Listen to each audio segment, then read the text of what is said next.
Le concours photo et vidéo Chine-Afrique 2021 a officiellement ouvert vendredi à Beijing. Ayant pour thème Focus sur l'amitié, cohésion pour l'avenir, l'édition de cette année est organisée à l'initiative du comité de suivi chinois du Forum sur la coopération sino-africaine, FCSA, et du groupe de publication internationale de Chine, CIPG. Une cinquantaine d'invités chinois et africains ont assisté à l'événement sur place ou en liaison vidéo. Je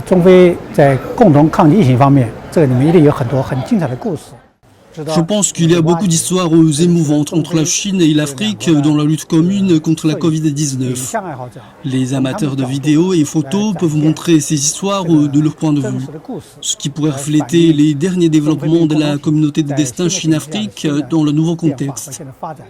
Martin Mpana, doyen du corps diplomatique africain et ambassadeur du Cameroun en Chine, a souligné le rôle particulier que les vidéos et les photos sont susceptibles de jouer dans ce partenariat.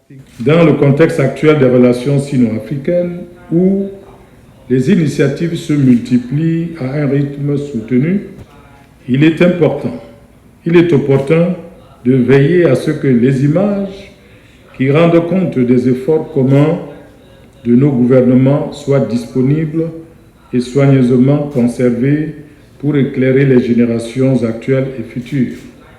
Pour Wu Prang, secrétaire général du comité de suivi chinois du FCSA et directeur général du département des affaires africaines du ministère chinois des Affaires étrangères, le lancement de ce concours trouve toute sa pertinence au moment où rapproche la prochaine conférence du FCSA prévue au deuxième semestre cette année au Sénégal.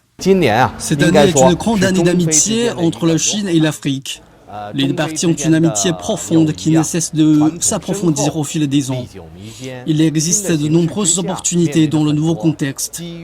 Le département des affaires africaines du ministère chinois des Affaires étrangères est prêt à travailler avec tous les pays africains pour promouvoir une coopération pragmatique et des échanges amicaux entre les deux peuples.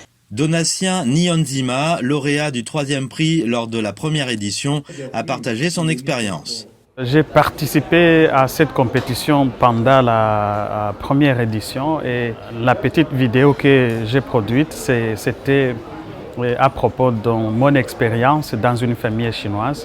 J'ai étudié les médias depuis ma licence. Maintenant, je suis en train de faire le doctorat en communication. Je crois que la plupart des gens qui me posent des questions sur la Chine se focalisent plus sur le Tibet, le Xinjiang et beaucoup d'autres sujets controversés.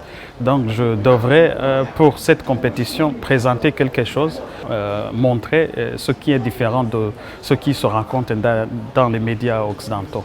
La collecte des vidéos et des photos durera jusqu'au 20 juillet. Les œuvres gagnantes seront présentées lors de la cérémonie de remise des prix, prévue début septembre et diffusée sur les principaux médias chinois et africains.